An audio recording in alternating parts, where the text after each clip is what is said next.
এখান থেকেই তো মনে হয় নিয়ে যায় যেত বিস্কুট 400 টাকা করে নিত এক একটা পিস। হ্যাঁ যা টেস্ট রে ভাই, ভাই রে ভাই, না খাইলে নাই।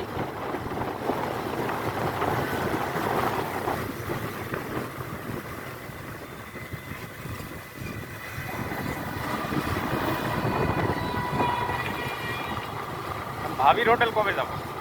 সেতাবগঞ্জ কয় খানসামা কিলো, খানসামা কয় কিলো হয় রে? অনেক 120ও পার হয়ে যাবে মনে হয়। অনেক দূর, দিনাজপুর থেকে 30 কিলো। তাহলে তো 120 পার হয়। মানে তোর হইলো খানসামা কেন ওটা ইয়া না? বীরগঞ্জ বীরগঞ্জ।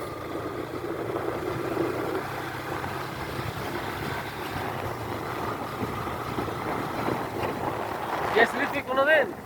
আমার যাবার ধরছিলাম, অর্ধেক রাস্তা যা ঘুরিয়েছি দিনাজপুর কায়? থেকে।